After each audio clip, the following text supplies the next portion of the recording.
They don't even mention that gold's going up. They're just fixated nonstop on Bitcoin. Somebody finally mentioned gold yesterday. It was Mark Cuban, and they were interviewing him. He was talking about Bitcoin. And then he said, well, Bitcoin's the new gold.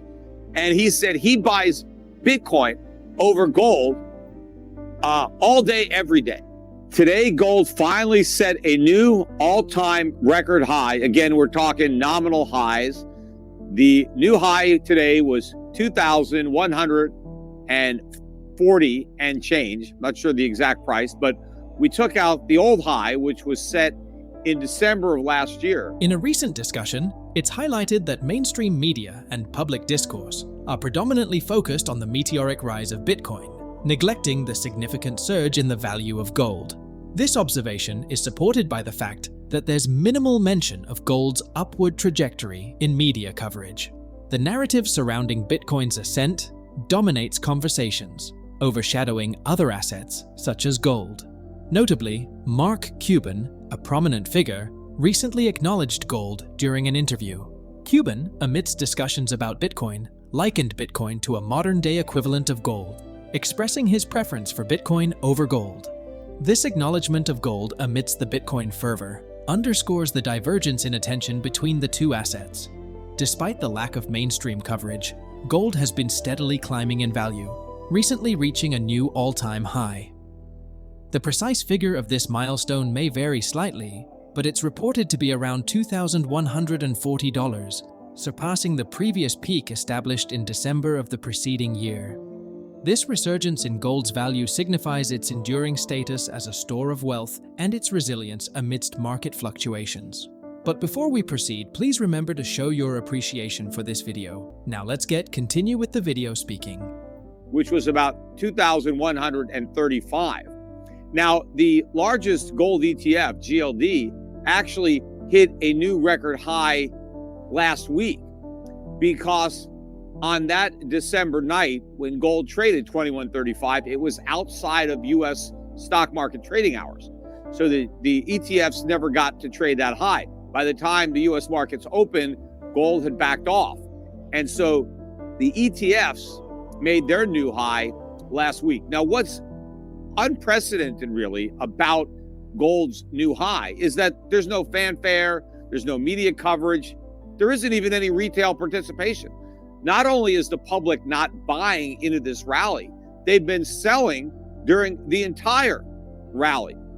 In fact, looking at the ETFs, the gold ETFs, there's been net outflows of these ETFs every week this year. The public keeps on selling as gold keeps on rising. That's not normal. Normally, the people buy on the way up, they sell on the way down, right? That's wrong, but that's human emotion. When gold's going up, they get excited and they buy, and when it goes down, they get worried and they sell. Well, gold's been going up, and they're not buying. They are selling. Now, if everybody is selling, how can the price of gold be going up? Because if the price of gold is going up, it means somebody is buying to drive it up.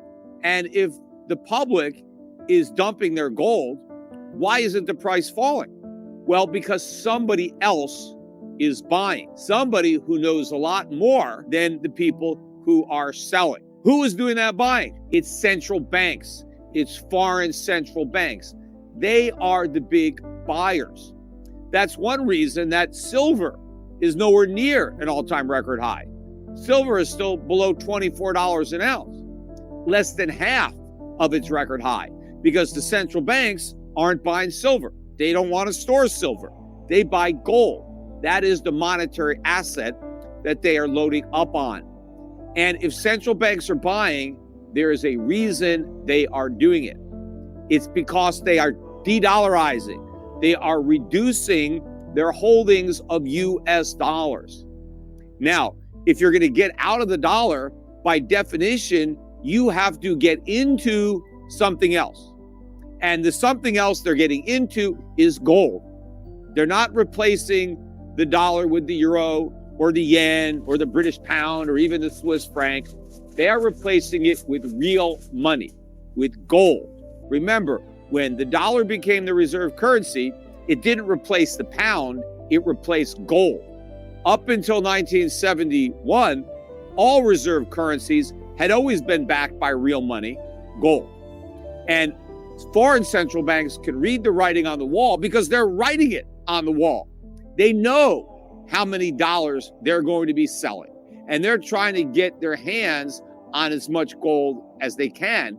And the people, individual investors who are being duped into selling it by the mainstream media, are helping the central banks buy more gold for less money. The recent surge in gold prices, hitting a new high above $2,135, has been marked by a notable absence of attention from the media and retail investors. Despite gold's upward trajectory, there has been consistent selling of gold ETFs by the public throughout the rally, a departure from typical market behavior.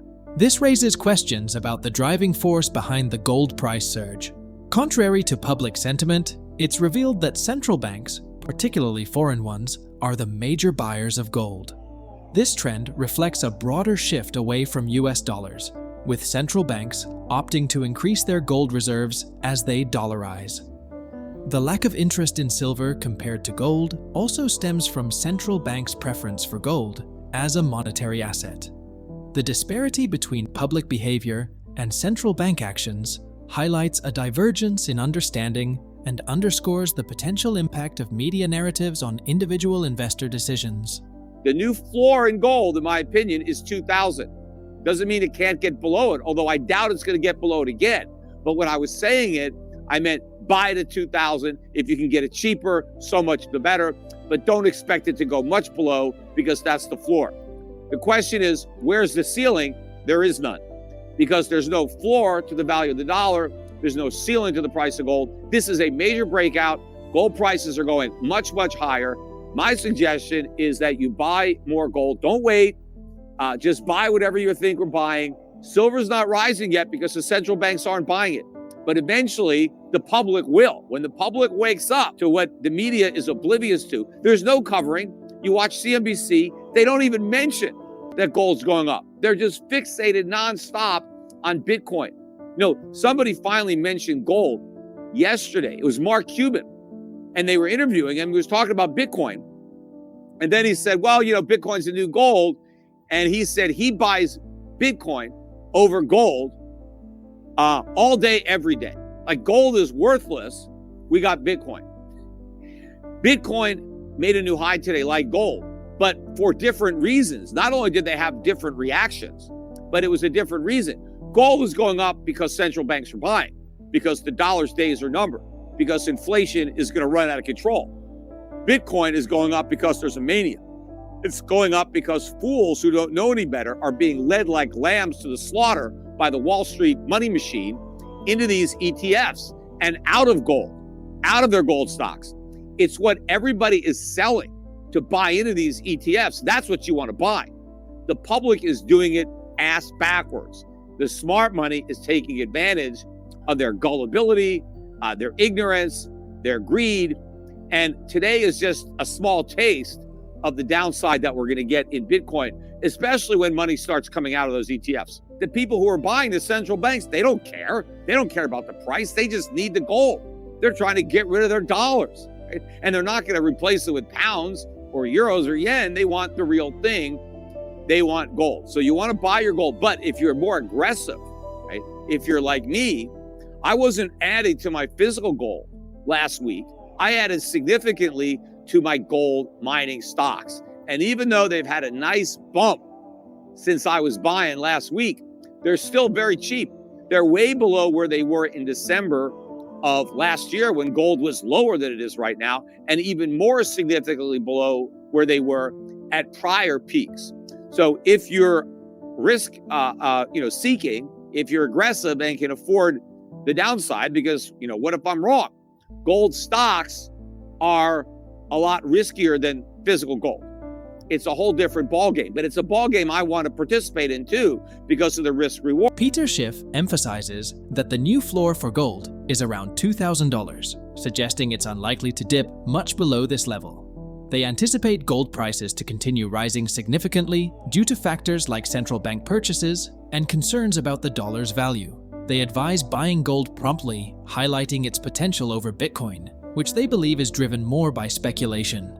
The speaker criticizes mainstream media for neglecting gold's significance while fixating on Bitcoin. They advocate for buying gold over other assets and suggest considering gold mining stocks for those seeking aggressive investment options, despite acknowledging the higher risks involved. Thank you for your continued support. Share your thoughts on PeterSchiff insights and the future of gold and silver in the comments below.